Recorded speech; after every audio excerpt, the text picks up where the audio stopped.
So the micro brigade became something negative. Also it was, let's say, solving. In Cuba we use two words, to resolve and to solve. To resolve is a way that you say, okay, put the two words together, put there and let it work and see, we will see later. So we will see later. Alamar more or less was resolving and not solving the problem. So there was an accumulated deficit of housing, or there is an accumulated deficit of housing in Cuba and in Havana. So on one side you have 90% of the housing stock is privately owned, but then you have many of these houses are crumbling. And you wonder why. And the reason is simple. Today it's not centralized like it used to be, but in Cuba, in Havana, it's easier to become the owner of a house than to maintain the house. Far different. So I give you an idea. Suppose you earn 300 pesos a month at the rate of 1 to 25 means 12 CUC a month. That's your monthly salary. If you have a faucet leaking and you go to the shop will charge you 9 CUC, or 75% of your monthly salary. Now this means that it's it's impossible for the majority of the people to dedicate so much money for a minor repair in the house. So this impedes the majority of the owners to take care of the maintenance of their houses. And people expect the government to fill them, especially in the apartment buildings. But it happens that in apartment buildings, when you look at the law is not clear about the ownership of the building. So that creates a new kind of mentality. You have, let's say, an apartment building, 10 apartments, 10 different owners, but people don't care about the building because they don't own the building. They just care about owning the apartment. So they care only about that, and you pass by and then you see, for example, in a building many grills, and you wonder why so many grills? Because people care about protecting their apartment, not the building. So instead of saying, okay, let's protect the building, that is our common, but it's not a common property, it's not no one's property. But this is something absurd in our legislation, but it's a fact that the law is not clear about who owns the building. And this is a source of conflicts between the neighbors, because the neighbors assume that they have this right or that right, that they have access to this or access to that. I tell you one story. I have a cousin who is an architect, I think, and he lives at the top floor of an apartment building. And then the water tanks at the rooftop started leaking.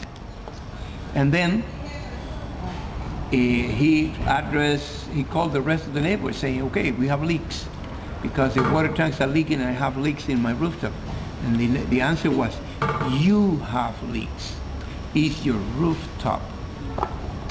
But well, he has a witty sense of humor and said, okay, if that is my rooftop, those water tanks will be removed from there because it's my rooftop. Okay, and I will eliminate the leaks. No, wait. Then wait. But then you have another problem, that in the 60s it was very simple to buy something beyond your possibilities, because then you paid a reduced rent, then you paid for, you had 20 years to pay, easy to pay, okay, a small amount of money, and then you became the owner of something beyond your possibilities. That is something that happens in the city today. So Havana tends to be socially heterogeneous because of these differences in income. That in the same building you may have people with far different incomes living together. Okay? So some people can take care of it, other people cannot take care of it. When it was possible to have access to the big property, people said, no, give me the big one. Okay, give me the big one. And then later people realized that they didn't have the means to maintain their property. So I give them a case. I live here in Miramar.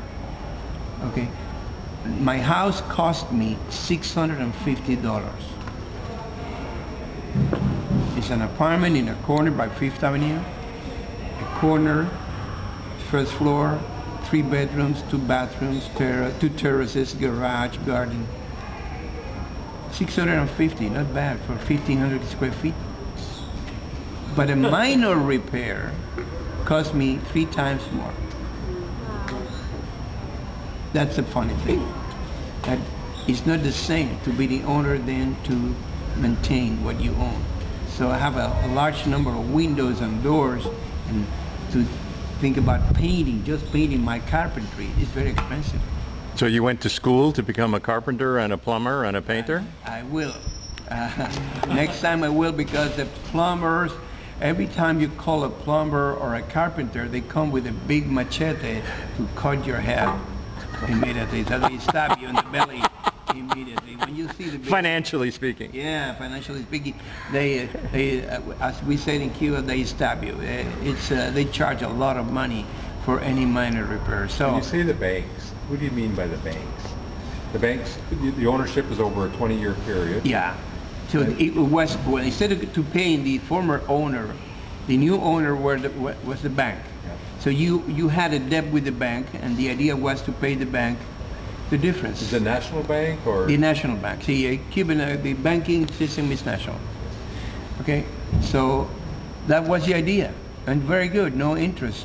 20 years to pay, you cannot pay, okay, reschedule your debt. But the idea was to make people the owners, to turn the people into the owners. So that's very simple. But see, my case, I'm not a person earning little or below the average salary. And lately, the situation is worsened because after the collapse of the Soviet bloc, when Cuba was abruptly deprived of resources, I think about 80% of the trade for Cuba was made with the Soviet bloc without money. So it was barter trade. So all that disappeared suddenly, and that put Cuba into a big crisis. So we suffered a severe crisis. The GDP plummeted 38% in 3 years. So the public transportation system was affected, 1,500 buses, 400 buses in 3 years, and the like.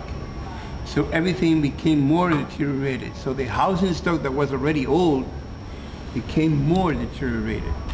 And in 1993, with the bottom of the crisis, then Cuban Americans started sending money to Cuba, to the relatives, in order to allow them to buy in the few dollar shops that operated then. And then the city was flooded with money, with dollars, and people didn't want pesos but dollars. And then $1 was 150 pesos. So a person was earning $1, $2 was the salary of a person. So in order to stop this, the government decided to legalize the holding of dollars. I can't see you there. Some tanning. Yeah, we need it. The government allowed the people to legalize the second